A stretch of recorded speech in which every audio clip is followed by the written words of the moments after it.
Soy Luis Plaquer y vamos a analizar el grupo G de este Mundial de Qatar, con las selecciones de Brasil, de Serbia, de Suiza y de Camerún.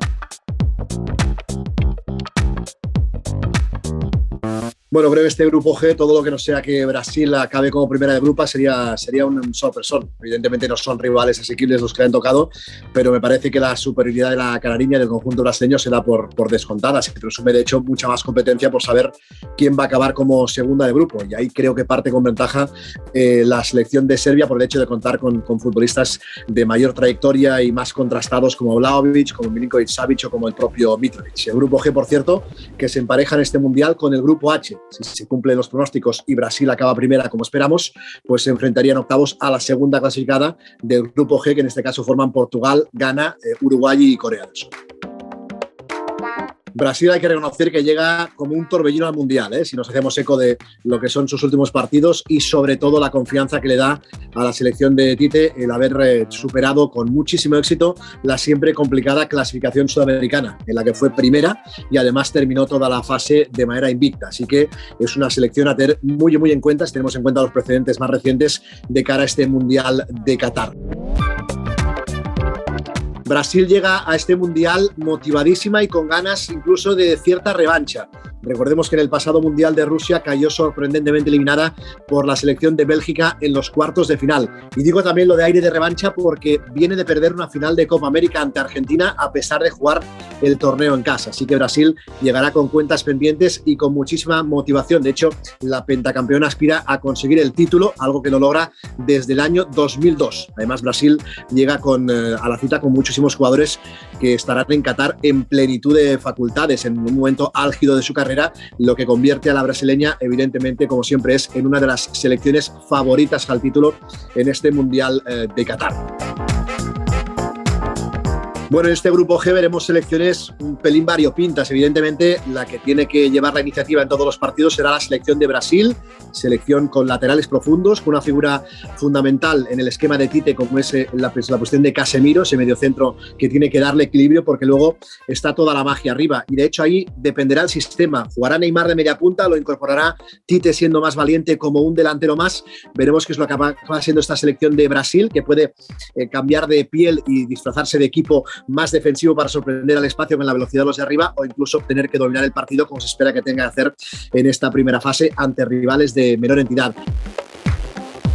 En Brasil, no voy a ser nada original. No te pierdas un partido de este Mundial en el que puedan aparecer juntos Neymar y Vinicius. Invitan a show seguro, a espectáculo puro, a samba, a alegría, a juego vertical, a desborde, a desequilibrio, a goles y por tanto es de aquellos jugadores, tanto Neymar como Vinicius, que además llegan en un momento muy dulce, que te garantizan el espectáculo y que vale la pena y mucho seguir el partido.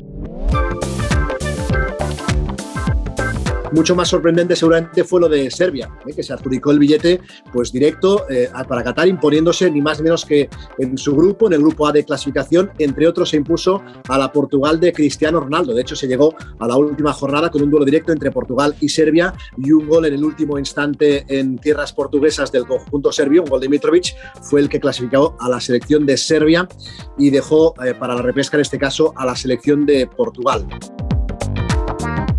Serbia, por su parte, afronta el Mundial, podemos decir, en unos momentos más dulces de su historia. Además de lograr billete directo imponiéndose a Portugal en su grupo, su buen hacer también le ha permitido, por ejemplo, el ascender a la máxima categoría de la Nations League, tras imponerse en su grupo a selecciones como Suecia o como la Noruega de Haaland. Así que llegará dispuesta a disfrutar y, por qué no, a convertirse quizás en una de las revelaciones del torneo. Su seña de identidad es esa línea de tres con la que suele jugar en defensa.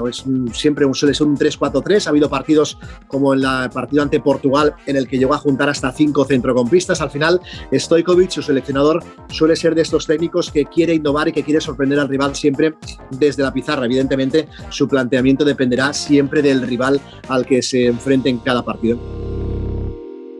Puede parecer que es una selección sin cartel, pero hay ganas de ver lo que pueden hacer, pues por ejemplo, los Tadic, Vlahovic, Mitrovic o Milinkovic-Savic, jugadores que describen con su fútbol también lo que viene a ser esta selección, combinando en la mayoría de ellos sus imponentes físicos con una calidad técnica que va a deslumbrar a más de uno. Ojo, por ejemplo, al caso de Mitrovic, que llega de dulce, llega con muchísimos goles en la clasificación de goleadores de la Premier League, donde incluso compite con jugadores de talla mundial como Harry Kane.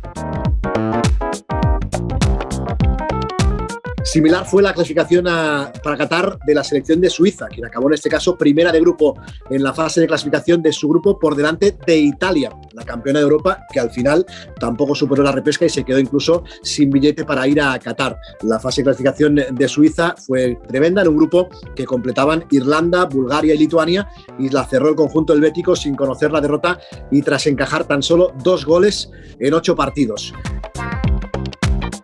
Suiza vivirá su 5º mundial consecutivo, siendo pues ya una selección acostumbrada a la presión de las fases finales. No cuenta, evidentemente, la selección suiza entre las candidatas al título, pero no deja de ser una selección que es capaz de complicar a cualquiera, ¿eh? No hay más que recordar que en la pasada Eurocopa, por ejemplo, eliminó a Francia, que era una de las selecciones firmes candidatas a lograr el título europeo, o que ha sido capaz de ganar en la pasada edición de la Nations League a selecciones como España o como Portugal. Así que Suiza no es favorita, pero evidentemente es una de aquellas selecciones con las que nadie se quiere cruzar.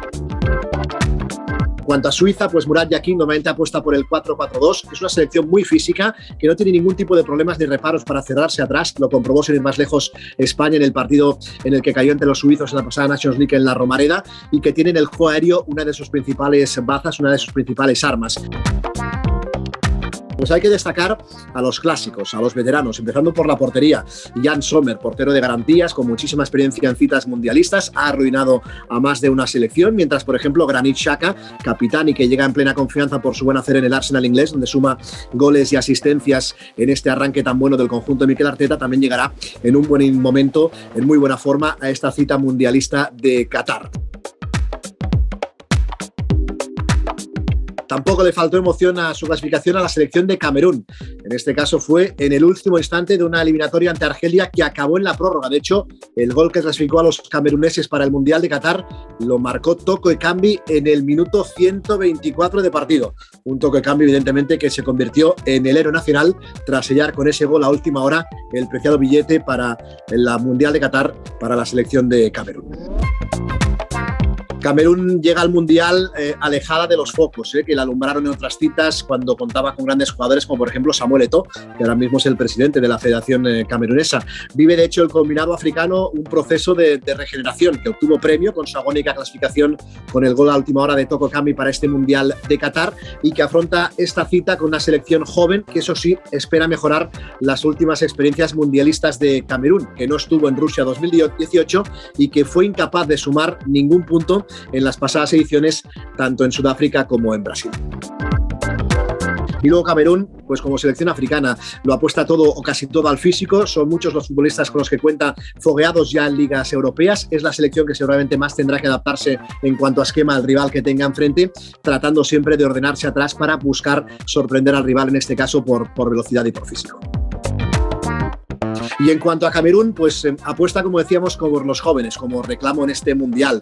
Destacar la figura de Onana en la portería, jugador del Inter, se ha afianzado bajo palos, capaz de grandes paradas, de asumir ciertos riesgos también con los pies. Citar evidentemente al que fue héroe de la selección camerunesa con ese gol a última hora que los clasificó para Qatar, Toko Ekambi, ahora en el Lyon, una de las amenazas de Camerún, que también tiene en Aboubakar, uno de esos jugadores que vale la pena que nos fijemos en esta selección de Camerún en este Mundial. Así que un grupo en el que evidentemente todo el foco para Brasil y sus estrellas, pero con muchos jugadores en el resto de selecciones que vale mucho la pena seguir en esta primera fase del Mundial.